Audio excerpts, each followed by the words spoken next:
40 लाख का बाथरूम, 15-15 लाख के झूमर, एक और शीश महल पर हंगामा, 500 करोड़ के महल पर चलेगा बुलडोजर। नमस्कार, मैं हूं परवीन शेख, आप देख रहे हैं कैपिटल टीवी की स्पेशल स्टोरी। जब से सत्ता में मोदी सरकार आई है, तब से विपक्ष के काले कारनामे एक एक करके सामने आने लगे हैं। नेताओं के भ्रष्टाचार की किताब के हर पन्ने पर अब ईडी की नजर पड़ चुकी है। ईडी के एक्शन से भ्रष्टाचारी नेताओं की नींद उड़ चुकी है। वहीं पीएम मोदी भी साफ कर चुके हैं कि किसी भी भ्रष्टाचारी को बख्शा नहीं जाएगा।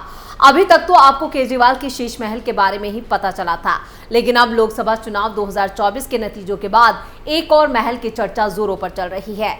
500 करोड़ के इस महल पर कभी भी बुलडोजर चल सकता है। बुलडोजर की एंट्री अब दक्षिण भारत में हो चुकी है। ये बुलडोजर अब साउथ में गरजने वाला है। दरअसल आंध्र प्रदेश के पूर्व मुख्यमंत्री वाईएस जगनमोहन रेड्डी ने अपनी सरकार के कार्यकाल में विशाखापट्टनम में ऋषिकोंडा हिल पर महल का निर्माण करवाया था, जिसकी वजह से वो विवादों में घिर चुके हैं। या कहें कि उनके काले कारनामे अब एक एक करके सामने आ रहे हैं। सत्ता बदलते ही उनकी पोल खुल रही है। राज्य में अभी सत्ता में आई तेलुगु देशम पार्टी यानी टीडीपी ने आरोप लगाया कि पर्यटन परियोजना के रूप में बनाया गया ये रिजॉर्ट जगनमोहन रेड्डी के निजी इस्तेमाल के लिए था। इस चौंकाने वाले आरोप ने हाल के चुनावों में टीडीपी की प्रभावी जीत के बाद राज्य की पर्यटन परियोजनाओं में पारदर्शिता और शासन में फैले भ्रष्टाचार को लेकर एक बहस छेड़ दी है। टीडीपी विधायक गंता श्रीनिवास राव और उनके समर्थकों ने भी इस रिजॉर्ट के सामने विरोध प्रदर्शन किया, जिससे जगनमोहन रेड्डी के लिए हालात और बिगड़ गए हैं। साल 2021 के आखिर में वाईएसआरसीपी सरकार ने ऋषिकोंडा हिल पर आंध्र प्रदेश पर्यटन विकास निगम के संचालित हरिता रिजॉर्ट के पुनर्विकास की घोषणा की, ताकि इसे एक प्रमुख पर्यटक आकर्षण में बदला जा सके। तब से रिजॉर्ट का 9.88 एकड़ क्षेत्र प्रतिबंधित कर दिया गया था। आधिकारिक रिकॉर्ड बताते हैं कि क्षेत्र को कई ब्लॉकों में बांटा गया था और 356.4 करोड़ रुपए की लागत से इमारतों का निर्माण किया जा रहा था। फरवरी में पूर्व पर्यटन मंत्री आर.के. रोजा ने पुनर्विकास परियोजना का उद्घाटन किया था। क्यों है विवाद? टीडीपी ने परियोजनाओं को लेकर बढ़ती जा रही गोपनीयता को लेकर चिंता जाहिर की और आरोप लगाया कि वाईएसआरसीपी परियोजना की आड़ में जगन के लिए एक भव्य महल का निर्माण कर रही है, जिसके बारे में उनका दावा है कि ये कई मापदंडों का उल्लंघन यानी गड़बड़ियां कई गई हैं। और उन्होंने परियोजना के सार्वजनिक स्पष्टीकरण में गड़बड़ियों का हवाला देते हुए ऋषिकोंडा में निर्माण के आसपास की गोपनीयता पर सवाल उठाया। टीडीपी नेता और आंध्र प्रदेश के आईटी मंत्री नारा लोकेश ने कहा कि मुख्यमंत्री ने अधिकारियों से विजाग ऋषिकोंडा मुद्दे पर एक रिपोर्ट सौंपने को कहा है। राज्य में ऋषिकोंडा जैसी कई चीजें हुई हैं और हम रिपोर्ट रिलीज होने के बाद जनता के सामने बड़े बड़े खुलासे करेंगे।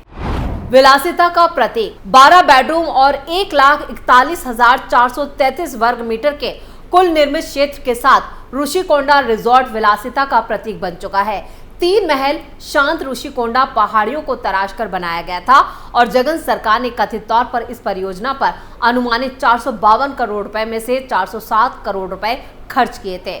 कुछ बाथरूम जो हैं वो 480 वर्ग फुट जितने बड़े थे। टीडीपी ने तर्क दिया है कि अगर इसका निर्माण पर्यटन को बढ़ावा देने के लिए किया गया था तो 7,266 वर्ग मीटर के मीटिंग हॉल की कोई जरूरत नहीं थी। कलिंग ब्लॉक में पहली मंजिल के मीटिंग हॉल में 2 लाख रुपए की लागत वाला एक झूमर था, जिसमें विशाल गलियारे, महंगे आयातित संगमरमर और इसी तरह के झूमरों से इसे सजाया गया था। कलिंग ब्लॉक में दीवार से दीवार तक स्क्रीन वाला एक होम थिएटर भी है। गजपति और वेंगी ब्लॉक में समान सुविधाएं दी गई थी। सरकार ने आंतरिक सजावट पर ही 33 करोड़ रुपए और यहां पर जमीन निर्माण पर 50 करोड़ रुपए खर्च किए। बाथरूम सहित पूरे परिसर में सेंट्रल एयर कंडीशनिंग की सुविधा दी गई। विशेष आकर्षण में समुद्र के सामने वाला डाइनिंग हॉल, सभी बेडरूम में आरामदेह बिस्तर और बेडरूम में स्पा जैसी सुविधाएं शामिल हैं। यानी सिर्फ इसी पर ही करोड़ों रुपया खर्च किया गया। टीडीपी का आरोप, टीडीपी ने ऋषिकोंडा परियोजना के विवाद को भुनाया है और आरोप लगाया है कि जगन के कुशासन का उदाहरण है। टीडीपी ने यह भी कहा है कि महल का निर्माण अव्यावहारिक तरीके से किया गया था और इसके उपयोग के संबंध में फैसला नायडू की यात्रा के बाद किया जाएगा। उन्होंने कहा कि सच्चाई आखिरकार सामने आ चुकी है और हम सालों से ये कह रहे हैं ये जगन की व्यक्तिगत लाभ के लिए परियोजना थी, यह आंध्र के हित में नहीं थी। विधायक गंता श्रीनिवास राव ने कहा, ऋषिकोंडा रिजॉर्ट्स के बाथरूम वाईएसआरसीपी सरकार द्वारा गरीबों को प्रदान किए गए घरों से बड़े हैं। उन्होंने कहा कि वाईएसआरसीपी सरकार ने शुरुआत में 91 करोड़ से एक 5 सितारा होटल के निर्माण की घोषणा की थी। आखिर उन्होंने विध्वंस और खुदाई पर 95 करोड़ रुपए खर्च किए और बाद में निर्माण लागत को बढ़ाकर 460 करोड़ रुपए कर दिया गया। वाईएसआरसीपी ने दी सफाई। जगन के नेतृत्व वाली पार्टी ने कहा है कि पुनर्विकास परियोजना का उद्देश्य विशाखापट्टनम में पर्यटन को बढ़ावा देना है। पार्टी ने एक्स पर एक पोस्ट में कहा है, ऋषिकोंडा की इमारतें सरकारी स्वामित्व वाली संपत्ति है, निजी संपत्ति नहीं है, वो किसी की नहीं है। इन इमारतों का निर्माण पिछली सरकार के विशाखापट्टनम को दी गई प्राथमिकता को ध्यान में रखते हुए किया गया था। यह मौजूदा सरकार पर निर्भर करेगा कि वो इसका इस्तेमाल कैसे करती है।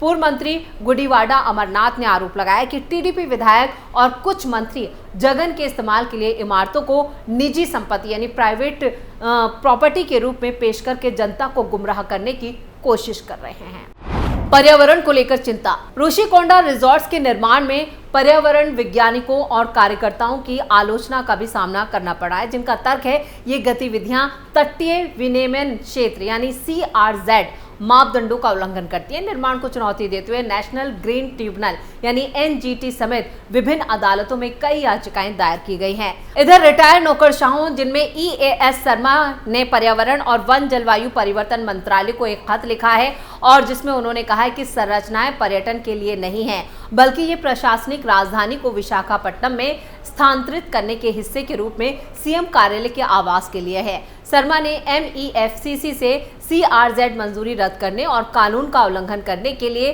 APTDC अधिकारियों को दंडित करने का आग्रह किया है।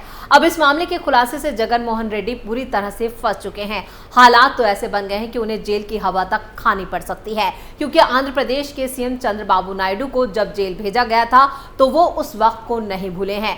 ऐसे में अब बारी जगन मोहन रेड्डी की है। शायद यही वजह है कि जगन मोहन रेड्डी जेल जाने के डर से PM मोदी से भी मुलाकात करने वाले हैं और उन्होंने इसको लेकर कई बयान भी दिए। उन्होंने चंद्रबाबू नायडू को समझाने की गुहार लगाई है, लेकिन मौजूदा CM चंद्रबाबू नायडू फिलहाल जगन मोहन रेड्डी का हिसाब बराबर करने में जुटे हैं।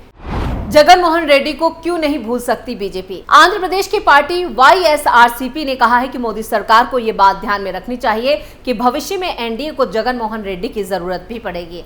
आखिर वाईएसआरसीपी ने ऐसा क्यों कहा? क्या बीजेपी को चंद्रबाबू नायडू के साथ साथ उनके विरोधी जगन मोहन रेड्डी का भी ध्यान रखना पड़ेगा? इसके पीछे का गणित क्या है?